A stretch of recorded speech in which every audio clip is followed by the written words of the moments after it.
السلام عليكم ورحمة الله وبركاته. الحمد لله والصلاة والسلام على رسول الله سيدنا محمد بن عبد الله لا حول ولا قوة إلا بالله العلي العظيم. سبحانك لا علم لنا إلا ما علمتنا إنك أنت العليم الحكيم. رب اشرح لي صدري ويسر لي أمري واحلل عقدة من لساني يفقه قولي. اللهم افتح لنا حكمتك وانصر علينا من خزائن رحمتك يا أرحم الراحمين. اللهم أخرجنا من ظلمات الوهم وأكرمنا بنور الفهم وافتح علينا بمعرفة العلم وسهل أخلاقنا بالحلم واجعلنا ممن يستمعون القول فيتبعون أحسنه. وصلى الله على سيدنا محمد النبي الأمي وعلى آله وصحبه وبارك وسلم تسليما كثيرا والحمد لله رب العالمين. أما بعد. Hadratul Mukarramin, bapak-bapak, ibu-ibu, saudara-saudaraku sekalian, jamaah salat maghrib Masjid Besar Ar-Ridwan yang dimuliakan Allah Subhanahu wa taala dan seluruh pengurus DKM Masjid Besar Ar-Ridwan yang dimuliakan Allah Subhanahu wa taala. Alhamdulillah wa syukurillah, pada kesempatan yang mulia ini kita sama-sama hadir dalam rangka menuntut ilmu. Selawat dan salam kita sampaikan kepada baginda Rasul sallallahu alaihi wasallam, juga kepada keluarga dan para sahabat dan para pengikutnya. Mari sama kita baca Fatihah. Kita lanjutkan kajian daripada kitab Jalilul Falihin dalam syarah Riyadhus Shalihin dalam bab taubah. Mudah-mudahan Allah berikan pertolongan kepada kita semuanya, rahmat dan ridhanya tercurah kepada kita semuanya, begitupun kepada ahli kubur kita. Al-Fatihah. A'udzubillahi minasyaitonir rajim. Bismillahirrahmanirrahim. Alhamdulillahirabbil alamin arrahmanir rahim maliki yaumiddin. Iyyaka na'budu wa iyyaka nasta'in ihdinas siratal mustaqim صراط الذين أنعمت عليهم غير المغضوب عليهم ولا الضالين آمين. بسم الله الرحمن الرحيم. اللهم صل على سيدنا محمد وعلى آل سيدنا محمد. Sebelumnya kita sudah mengawali daripada muqaddimah dalam kitab Dalilul Falihin fi syarh Riyadhus Shalihin dalam bab taubah, di mana Allah Subhanahu wa taala menyampaikan kepada kita semuanya dan juga menyuruh kepada kita semuanya untuk bersegera bertaubat atas segala dosa-dosa, kesalahan kesalahan kita semuanya. Dan para ulama telah memberikan rincian kepada kita semuanya bagaimana kita ingin meraih daripada taubatan nasuha.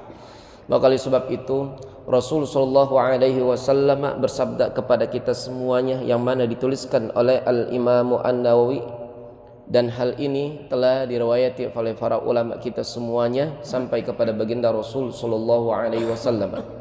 Wa bihi ilaihi an Abi Hamzah Anas bin Malik Al-Ansari radhiyallahu anhu wa arda khadim Rasulillah sallallahu alaihi wasallam. Hadis ini diriwayati oleh Abu Hamzah, yaitu Sayyidina Anas bin Malik. Sayyidina Anas bin Malik ini mempunyai kemuliaan dan keistimewaan di hadapan Rasul sallallahu alaihi wasallam. Ibunya bernama Ummu Sulaim. Suatu ketika Ummu Sulaim ini datang kepada Rasul sallallahu alaihi wasallam membawa kurma dan minyak samin. Maka dihidangkanlah di hadapan Rasulullah. Maka kata Rasulullah, "A'idu samnakum fi saqaihi wa tamrakum fi wa'aihi." Ya Ummu Sulaim, balikin lagi nih kurmanya, minyak saminnya ke tempat semulanya. Kenapa ya Rasulullah? Fa inni shaim, sungguh saya ini lagi berpuasa. Musulaim. Jadi belum makan kurma, belum makan apa juga. Kalau ntar habis maghrib nggak apa-apa, gitu, Pak Mahfud. Kiranya begitu bahasa kita mah. Maka Rasul sallallahu alaihi wasallam ketika dihidangkan nggak mau karena lagi puasa, maka beliau ambil wudu lalu sholat. Di pinggiran daripada rumahnya, di samping pada rumahnya, sebelah daripada ruang daripada tempat rumahnya, beliau berdiri untuk mendirikan sholat. Bukan sholat wajib, melainkan sholat sunnah. Yusalli ghairan maktubah. Maka di sini Rasulullah sallallahu alaihi wasallam memberikan pesan kepada kita semuanya bahwasanya Rasulullah pernah sholat di rumah, bahkan senantiasa sholat di rumah, tapi sholat sunnah. Maka kalau kita ingin memperbanyak salat sunnah, jangan di masjid tapi di rumah. di mana Rasul Shallallahu Alaihi Wasallam sudah mencontohkan kepada kita semuanya yang diriwayatkan oleh Ummu Sulaim. Maka dari setelah sholatnya Rasul Shallallahu Alaihi Wasallam memanggil Ummu Sulaim itu. Ya Ummu Sulaim, lalu mendoakan. Setelah sholat Rasul Shallallahu Alaihi Wasallam mendoakan Ummu Sulaim dan keluarga besarnya. Karena Ummu Sulaim udah buat berbaik nih kepada Rasul Shallallahu Alaihi Wasallam. Jadi kenapa kita mendatangkan ulama orang soleh lalu kita membawa apa yang ingin dibawa supaya mereka ridho, supaya mereka cinta, supaya mereka sayang kepada kita semuanya. Karena apa? Kita pengen doanya. Sama kita datangin orang tua begitu. Karena kita minta doanya. Maka setelah sholat itu Rasul Shallallahu Alaihi Wasallam ingat Ummu Sulaim. Tadi sudah menyiapkan segala halnya untuk Rasul Shallallahu Alaihi Wasallam. Lalu didoakanlah. Rasul Shallallahu Alaihi Wasallam mendoakan Ummu Sulaim dan keluarga besarnya. Maka terdengarlah oleh Ummu Sulaim, ya Rasulullah, setelah sholat Rasulullah dipanggil oleh Ummu Sulaim, ya Rasulullah, inni li Khuwaisah. Saya punya Khuwaisah. Apa itu Khuwaisah? Wahia. Wa ma hiya ya Ummu Sulaim? Qalat khadimuka Anas. Ini calon pembantumu yang ngikutin engkau kemana-mana ya Rasulullah, yang membantumu apapun urusanmu ini. Perbekalan apa saja ntar khadimu ini Anas nih anak saya. Kata Ummu Sulaim. Maka kata Ummu Sulaim, ud'u lahu ya Rasulullah. Doain anak saya ini Anas. Maka Rasul Shallallahu Alaihi Wasallam mendoakan Sayyidina Anas bin Malik ini kebaikan dunia dan akhirat, tidak ada ketinggalan apapun. Kebaikan untuk dunianya dan akhiratnya. Tuh, kita mau orang tua, kita datang sama orang soleh, sama ulama begitu Pak. Pengen kita bawa anak juga doain. Maka doanya Rasul Shallallahu Alaihi Wasallam untuk Sayyidina Anas apa? Allahumma rzuqhu malan wa waladan wa barik lahu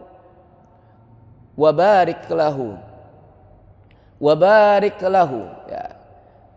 Maka kata Rasul Shallallahu Alaihi Wasallam sambil doa ini Anas bin Malik, doanya begini Pak, Allahumma rzuqhu, ya Allah anugerahi nih Anas, berikan nih Anas apa? Pertama banyak harta. Yang kedua wawaladan, banyak anak dan keturunannya. Wabarik lahu, dan berkahi apa yang sudah engkau kasih ya Allah. Maka dikatakan dalam riwayat Anas bin Malik, tidaklah saya meninggal, tidaklah saya sudah tua, kecuali saya ini mempunyai keturunan anak dan cucu itu berapa? Khamsa wa ishrina wa mi'ah, yaitu 125 cucunya. 125 Pak. Cucunya doang. 125 cucu. Bayangin Pak di sini Pak. Bini berapa? Bini berapa? Wallahu alam. Ya, jangan minta bininya dah. Ya. Jadi Anas bin Malik berkat doanya Rasul Shallallahu Alaihi Wasallam punya keturunan cucunya sebelum belum meninggal berapa? 125 orang. Maka kata Sayyidina Anas bin Malik, wa inna ardi, saya punya kebun, saya punya sawah, latus biru pisana marotain. Orang-orang 1 tahun cuman 1 kali panen. Karena berkatnya doanya Rasul Shallallahu Alaihi Wasallam, ini sawah saya punya kebun, maka 2 kali panen dalam setahun. Tuh berkat doanya Rasul Shallallahu Alaihi Wasallam. Tuh Pak, mari kita doain anak-anak kita, doa ini Pak, apalin ya, ikutin saya. Allahumma rzuqhu malan wa walada wa barik lahu. Allahumma rzuqhu malan wa walada wa barik lahu. Allahumma rzuqhu malan wa walada wa barik lahu. Nah, doanya buat anak-anak itu. Kalau perempuan ganti ha, jangan hu, tapi ha. Allahumma rzuqha. Kalau laki-laki Allahumma rzuqhu ya. Itu doanya Rasul sallallahu alaihi wasallam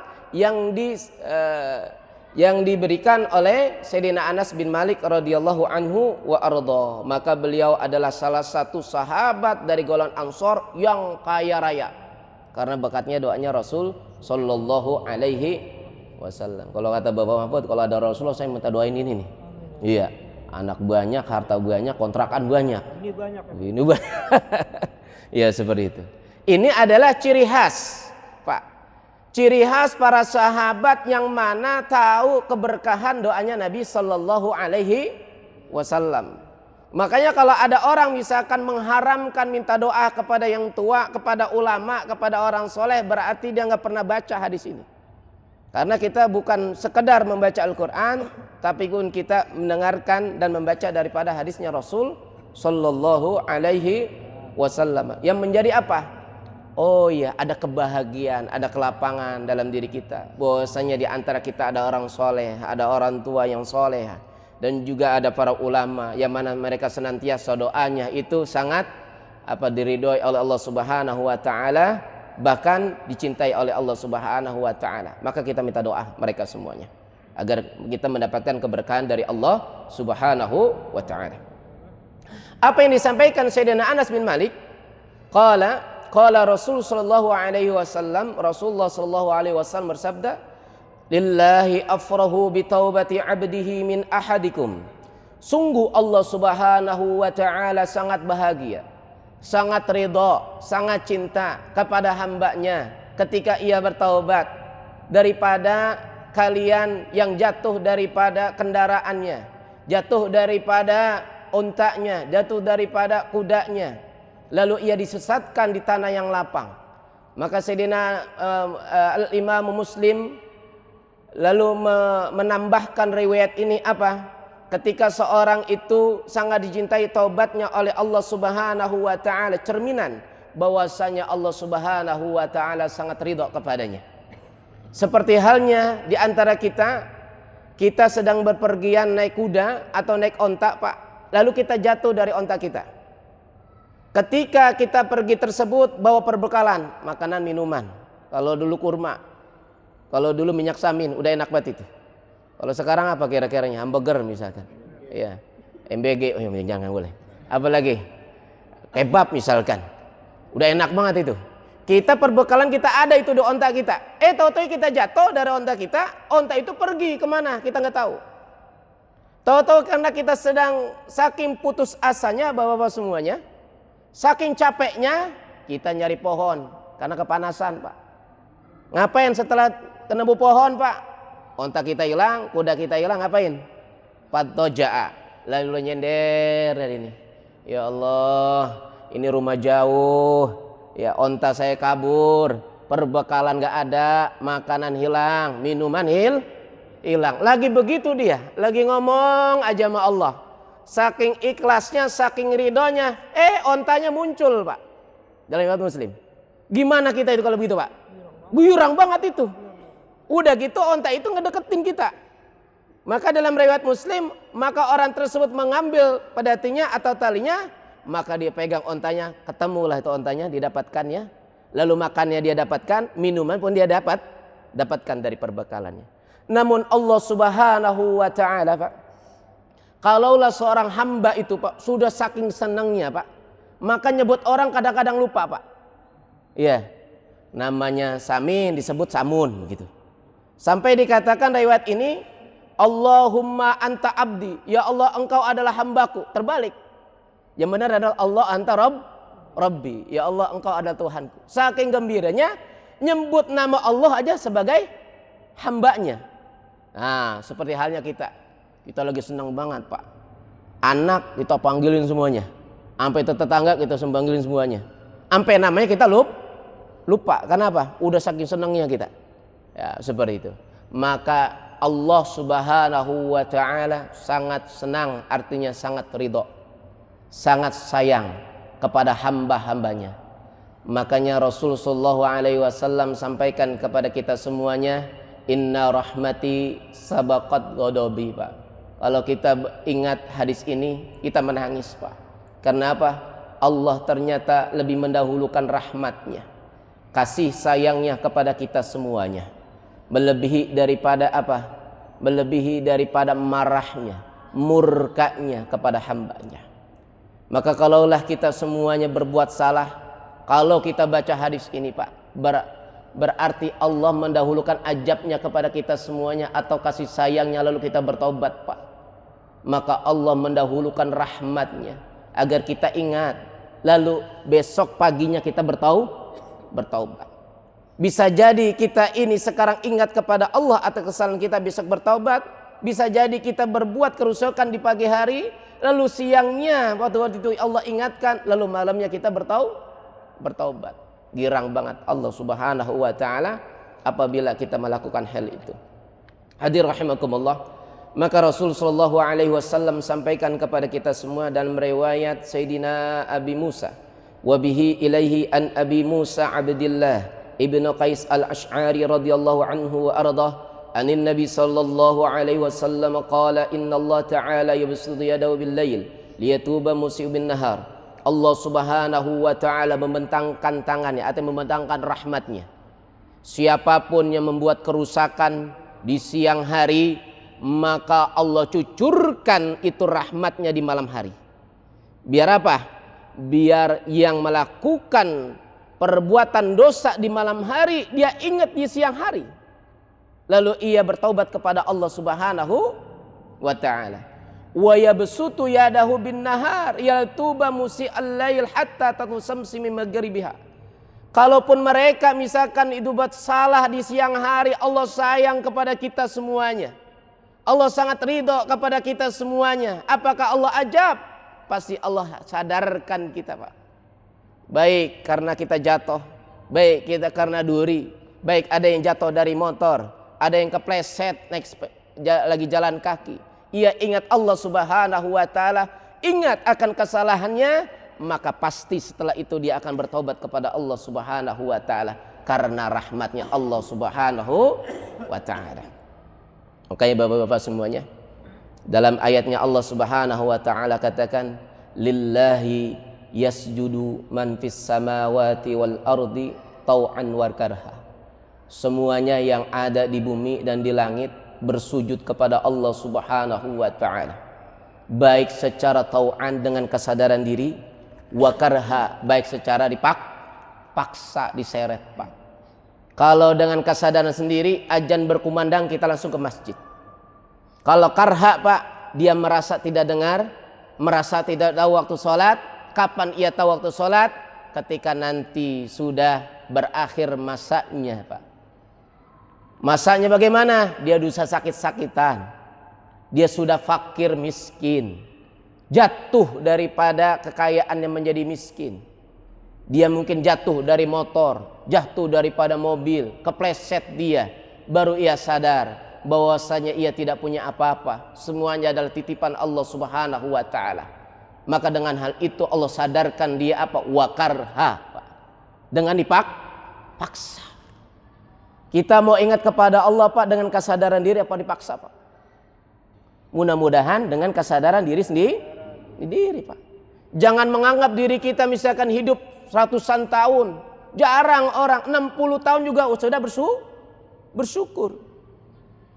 Maka riwayat lain, manusia itu, Pak, a'jarallahu ta'ala ila abdihi hatta satina sana. Allah memberikan ujur kepada kita semua sampai umur 60. Maka Allah katakan, Allah Subhanahu wa taala, awalan nu'ammirkum, bukankah aku sudah panjangkan umur kalian? Maka kata para ulama ada 4 tahap orang hidup di dunia. Pertama sampai umur balik, Pak. Maka dia udah panjang umur, Pak. Tahap pertama, Pak. Tahap kedua sampai umur 18 tahun. Dia sudah panjang umur sampai 18 tahun. Tahap ketiga 18 tahun sampai 40 tahun, Pak. Tahap ketiga. Tahap keempat sampai umur 60, Pak.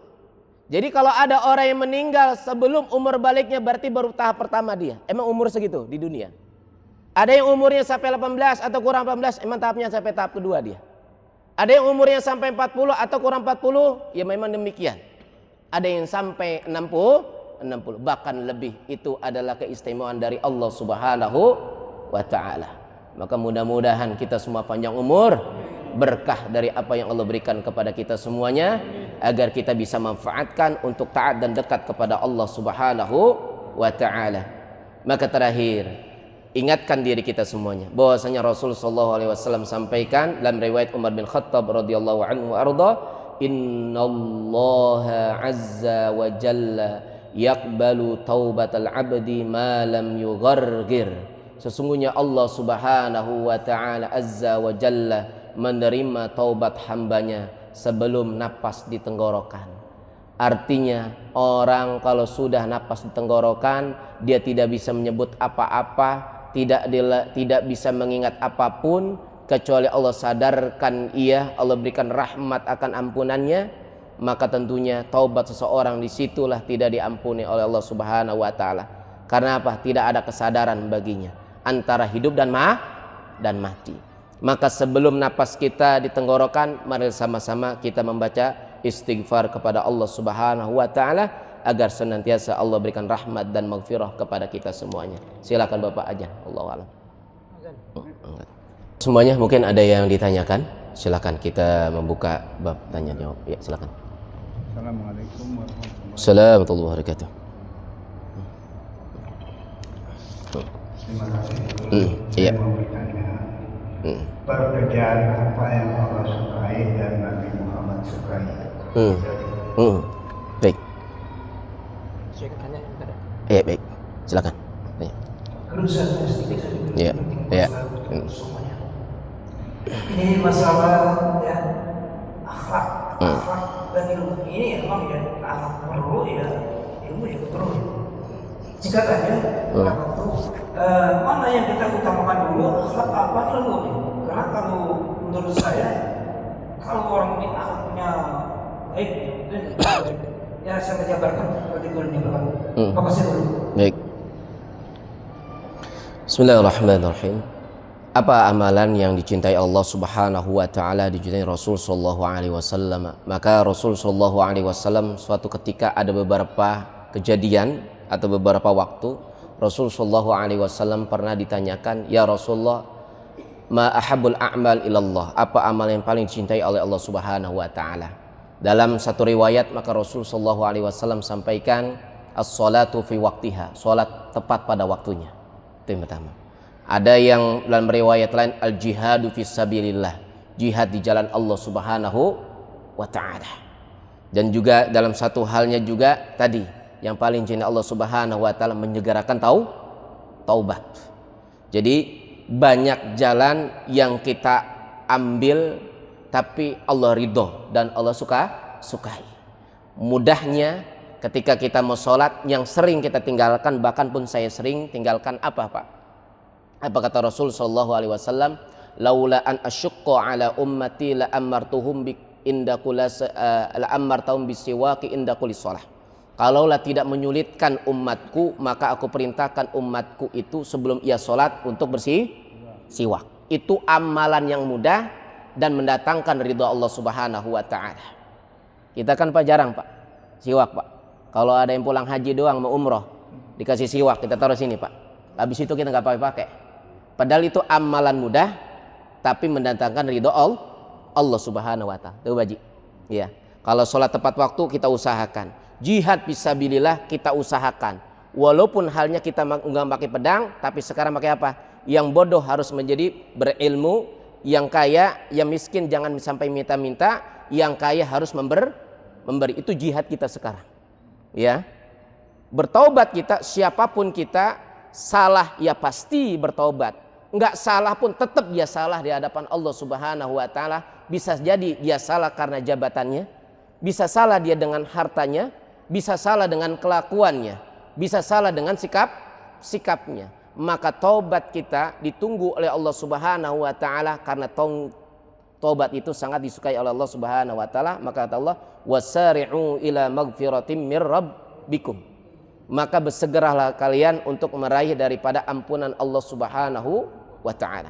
Maka segerakan taubat itu. Jangan menunggu seperti Fir'aun. Ketika mengejar Nabi Musa, maka ia bertaubat ketika sudah tenggelam di lautan. Baru ia menganggap anta rabbi, tapi Allah tidak terima karena yughargir. Ini napas sudah tenggorokan, maka enggak diterima. Kapan diterima? Sekarang saatnya. Bukan besok, bukan lusa, bukan tahun depan. Insya Allah mudah-mudahan kita diberikan pertolongan Allah Subhanahu wa taala untuk mengamalkan hal-hal yang dicintai Allah Subhanahu wa taala dan Rasulnya. Lalu bagaimana dengan kita semuanya yang sudah berilmu? Apakah berakhlak turut berilmu? Maka akhlak dan ilmu harus dibarengkan. Akhlak dan ilmu harus barengi. Karena sesungguhnya Allah Subhanahu wa taala menyertakan kita ketika kita menuntut ilmu, maka kita diliputi oleh para malaikat. Maka hadis setelahnya di sini, hadis yang panjang, Allah katakan innal malaikata tadau ajnitah li talabil ilmi ridan bima yatlub. Para malaikat Allah ini meletakkan sayapnya untuk penuntut ilmu.